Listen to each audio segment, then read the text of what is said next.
When you see Logan, you don't inherently think family man. Wolverine has cut out a name for himself as a lone wolf, someone who would usually keep to himself. There are very few that he actually lets in, and not many who have managed to crack his prickly exterior. Logan has even conceived children with some of the women he's been closest to, although he's also had evil corporations trying to help create children for him. Not that he seems to really need any help in that department.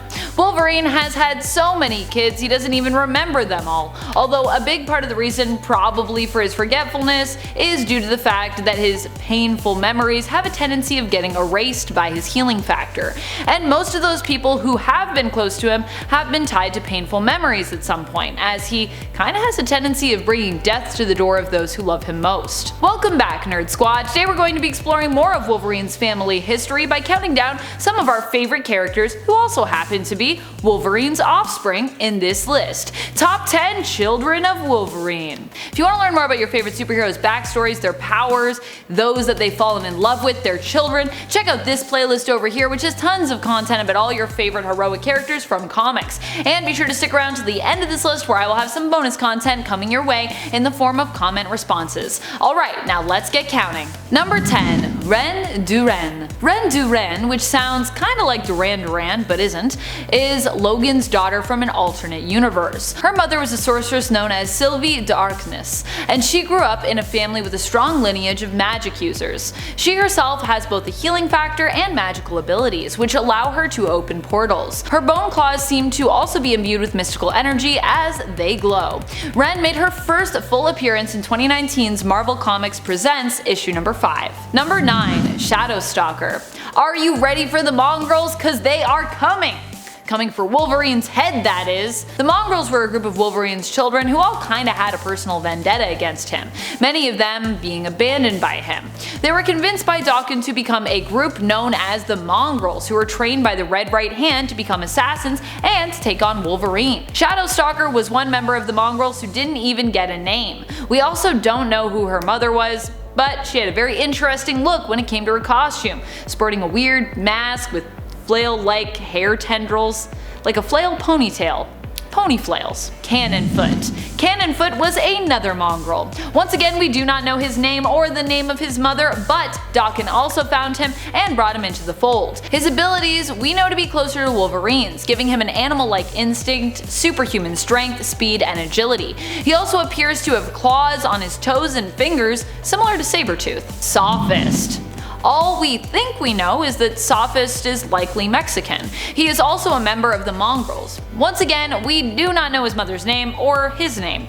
We know that he wears a luchador mask and enjoys shouting out battle cries in Spanish though. He often fought with a chainsaw strapped to his arm, hence his mantle of Sophist. Gunhawk.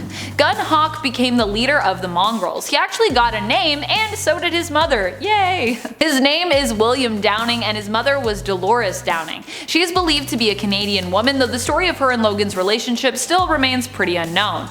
Downing's mother died of old age, so it's likely that she and Logan met a long time ago. And Downing himself is not a young man. He takes the name Gunhawk, inspired by the famous Western gunslinger of the same name. He doesn't appear to have any powers, but he is an expert strategist and skilled combatant. Like the rest of the Mongrels, William died fighting his father.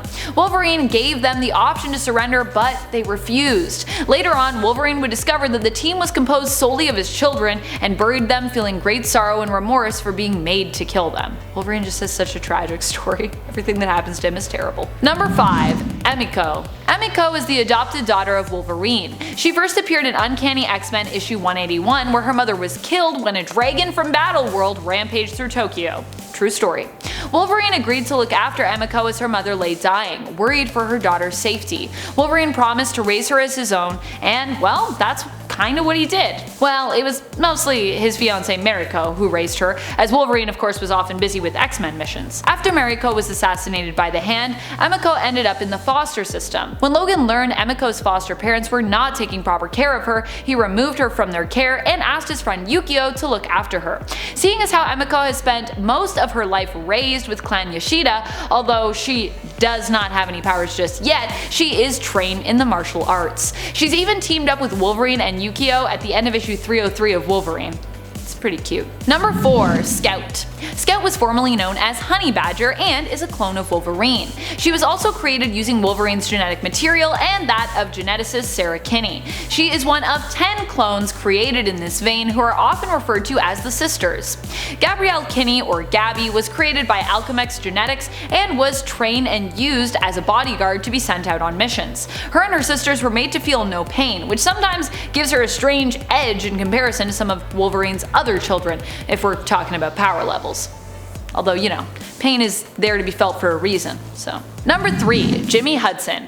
Jimmy is the son of Wolverine from the Ultimate Universe of Earth 1610. He was adopted by James Hudson, who promised to take care of Wolverine's newborn son after the two fought together in Iraq and Wolverine died. Jimmy's last name was changed, and he was raised without ever knowing about his father, or that he was likely a mutant. When he was a teenager, his power manifested, and it was only then that he learned of his true origins. Number 2. Dawson. Dawson's original name was Akihiro. He is a mutant natural-born son of Wolverine and his wife Itsu. Itsu herself was very pregnant with Logan's child when she was murdered by Bucky Barnes during his time as the assassin known as Winter Soldier. It was later revealed that Itsu's unborn child did not perish, but was instead cut out of Itsu's womb and retrieved by the villain Romulus. Romulus later left the baby on the doorstep of a wealthy Japanese family, who took the baby in and raised him as their own. The family named him Akihiro, but the servants referred to him as Dawson, meaning mongrel, because of his mixed racial appearance.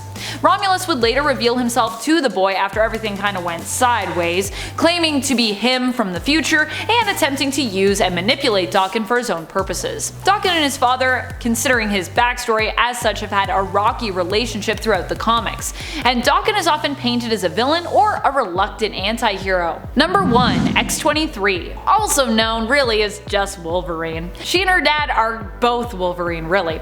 Laura Kinney is technically the genetic twin of Wolverine. She was created when Facility tried to create a clone of Weapon X to use, well, as a weapon.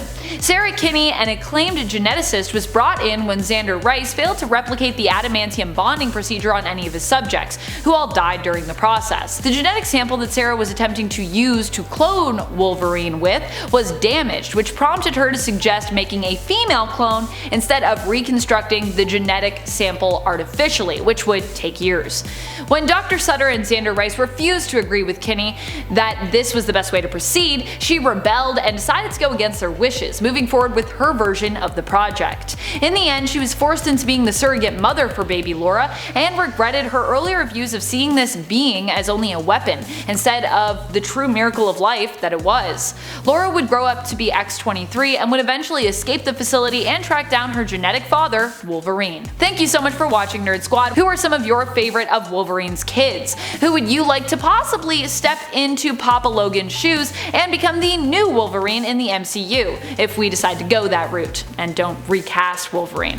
Let us know in the comments below. And speaking of comments, it's time to turn to some comments from one of our latest videos, Top 10 Most Powerful Mutants You've Never Heard Of, Part 2. Snuka style comments, I'd also like to see more of Dust. She was just all around an interesting character. I agree. Also, sand powers are awesome. I hope we get to see her featured more prominently at some point, at least in the Dawn of X line, because I really miss Dust, and I know she's around, I know she's there. Marianne suggests, you must now add Monet St. Croix in a third part. She has telepathy, telekinesis, super strength, invulnerability, super stamina, she can fly, and she's highly intelligent. And since House of X, she can access the penance form at will. She's called the perfect mutant several times in the comics, and she's incredibly underrated. Touche! Very good case made for Monet.